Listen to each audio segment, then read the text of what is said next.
اور عزیز طلبہ، اسلام پوری دنیا پر غالب ہونے آیا ہے۔ اسلام کی یہ فطرت ہے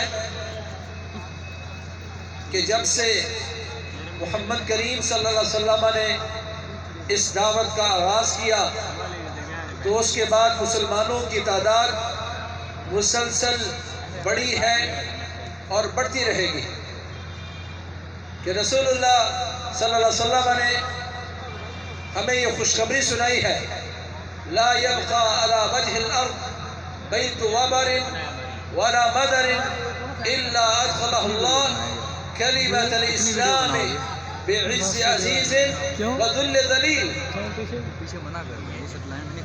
کہ دنیا بھر میں کوئی کچا پکا مکان باقی نہیں رہے گا، کوئی جھونپڑی ایسی نہیں ہوگی، کوئی بڑی بلڈنگ ایسی نہیں ہوگی جہاں اللہ کریم اس کلمے کے، اس اسلام کے کلمے کو داخل نہیں کرے گا۔ پوری دنیا میں ہر جگہ اسلام کا یہ کلمہ داخل ہو کے رہے گا۔ عزت والا عزت سے قبول کرے گا اور ذلیل ہونے والا ذلت سے آخر اس کو قبول کرے گا تو جان بخشی ہوگی۔ ان الاسلام یعلو ولا یعلی علیہ، ان کو جگہ نہیں ملی، وہ تو میڈیا والی جگہ بیٹھے ہیں، جا کے غالب ہونے آیا ہے، مغلوب نہیں ہوگا۔ خالی جگہ ملے جو بیٹھ جائیں گے۔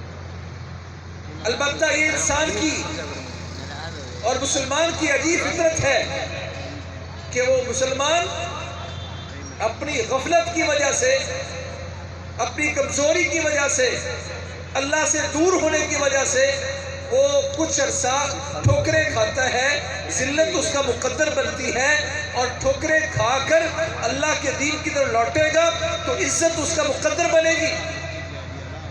کبھی مسلمانوں کا امیر مدینہ منورہ سے چلتا ہے اور اس بیت المقدس کی چابیاں لینے شام پہنچتا ہے۔ یہ وہ بیت المقدس جس کی محمد کریم صلی اللہ علیہ وسلم نے ضمانت دی تھی اور کہا قیامت کی نشانیوں میں نشانی شمار کر لو، گن لو۔ صحیح بخاری کی حدیث ہے، فرمایا قیامت کی نشانیوں میں سے نشانی ہے کہ یہ بیت المقدس فتح ہوگا۔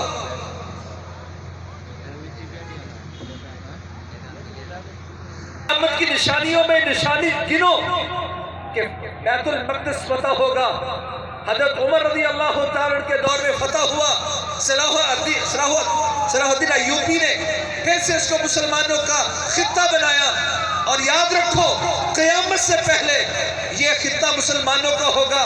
شیخ البانی رحمہ اللہ نے اس پر لکھا، کہتے ہیں میں کوئی جذباتی ہو کے نہیں کہہ رہا، میں کہتا ہوں لاستقرار للیہود فی فلسطین، کہ فلسطین میں یہودی نہیں رہ پائیں گے، کیونکہ رسول اللہ صلی اللہ علیہ وسلم نے خوشخبری دی ہے جب حضرت عیسیٰ تشریف لائیں گے، شام میں تشریف لائیں گے، لوگوں کو لے کر اس بیت المقدس میں جمع ہوں گے تو دجال 70,000 یہودیوں کے ساتھ جو آ کے گھراؤ کرے گا بیت المقدس کا۔ دلیل اس بات کی کہ گھراؤ کرنے والے یہودی دجال کے ساتھ ہوں گے، اور اس وقت اس بیت المقدس میں فلسطین میں کوئی یہودی نہیں ہوگا۔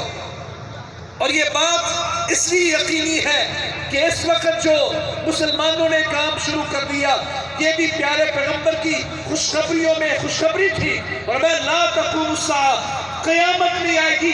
کل لوگوں یاد رکھو قیامت نہیں آئے گی حتی تقاتل الیہود، جب تک تم ان یہودیوں کی گردن نہیں کاٹو گے، تم یہودیوں سے قتال کرو گے، ان سے جنگ ہوگی۔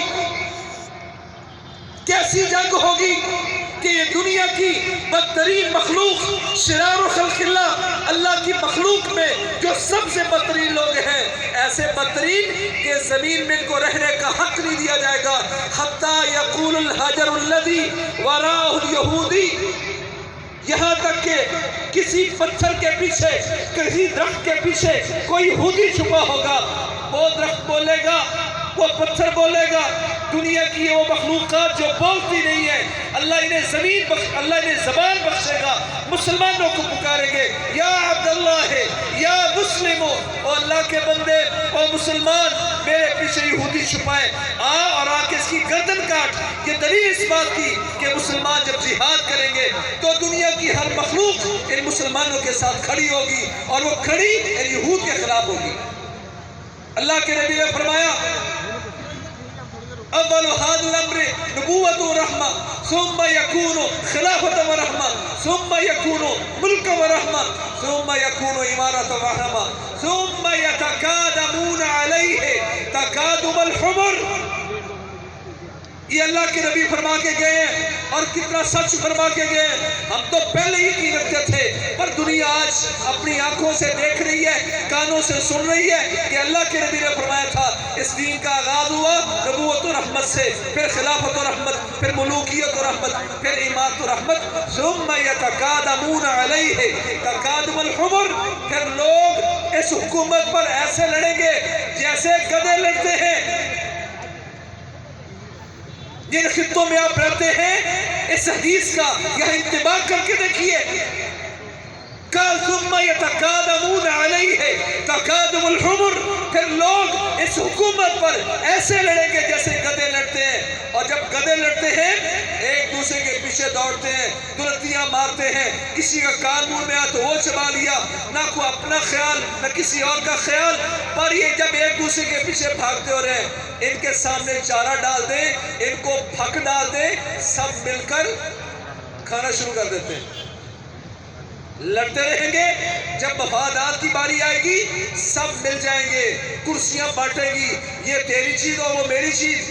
کہا لوگوں جب مسلمانوں کے حکمرانوں کی حالت یہ ہوگی فَعَلَيْكُمْ بِالْجِهَادِ وَإِنَّ أَفْضَلَ جِهَادِكُمُ الرِّبَاطُ وَإِنَّ أَفْضَلَ رِبَاطِكُمْ أَثْقَلَانِ۔ کہ لوگوں جب مسلمانوں کے حکمران حکومتوں پر لڑیں گے فَعَلَيْكُمْ بِالْجِهَادِ، تم نے اپنے آپ پر جہاد کو لازم کرنا ہے، آپس میں نہیں لڑنا، کفار کے مقابلے میں کھڑا ہونا ہے، کیونکہ تمہاری دنیا کی سب سے عظیم شہرت اور عزت اللہ کے نے جہاد میں رکھی ہے۔ جہاد کو چھوڑو گے ذلت مقدر بنے گی، جہاد کو اپناؤ گے کہ فَعَلَيْكُمْ بِالْجِهَادِ، تم اپنے آپ پر جہاد کو لازم کر لو، وَإِنَّ أَفْضَلَ جِهَادِكُمْ الرباط، اور تمہارے اس وقت کے جہاد میں سب سے عظیم جہاد سرحدوں کو مضبوط کرنا ہے، اپنی سرحدوں کو پہرے داری کے ساتھ مضبوط کرنا ہے۔ وَإِنَّ أَفْضَلَ رِبَاطِكُمْ أَثْقَلَانِ، اور اس وقت تمہارے جہاد میں رباط میں سب سے عظیم رباط اسقلان کو ہوگا۔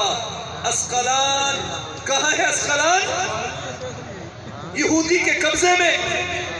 اللہ کے نبی ہمیں یہ خوشخبری دے کے گئے، تم جہاد کرو گے، اسقلان کی سرحد مضبوط کرو گے، اور پھر دنیا کے سارے یہ سارے مخلوقات تمہاری مدد کر کے تمہیں بلائیں گے، یا عبداللہ ہے یا مسلم ہذا یہودی ورائی مقتلہ۔ سو یہ وقت میرے بھائیوں مسلمانوں میں یہ شعور پیدا کرنا ہے، یہ وقت ہے یہودیوں کی گردنیں کاٹنے کا، فلسطینیوں کا ساتھ دینے کا، غزہ کے لیے دعائیں کرنے کا، اور بالخصوص یہ میرے نوجوان بھائی بیٹھے ہیں، پیپسی پینے کا بڑا شوق ہے، برگر گزرتا نہیں ہے جب تک کوک ساتھ نہ پیئے۔ پر آج سوچو جب پیپسی پی رہے ہوتے ہیں، کوک پی رہے ہوتے ہیں، تو مسلمانوں کے بچوں کا خون نظر نہیں آتا۔ مشروعات کا بائیکاٹ کرنا ہے، ان کی مسلمانوں کے لیے دعائیں کرنا ہے۔ جاہد المشرکین باموالکم وانفسکم والسنتکم، جانیں لے کے نکلیں گے، مال دیں گے اللہ کے راستے میں، اور اپنی زبان کو ان مجاہدین کے لیے استعمال کریں گے، دعاؤں کے سلسلے میں بھی اور دعوت کے سلسلے میں بھی، جس چیز میں ان کو فائدہ تھا مجاہدین کو کریں گے۔ کرو گے انشاءاللہ؟ جانیں قربان کرو گے اسلام کے لیے؟ مال دو گے انشاءاللہ؟ زبان اسلام کے لیے استعمال ہوگی انشاءاللہ؟ اولادیں اور حاجی اللہ کے دین کے قربان کرو گے؟ وجزاکم اللہ۔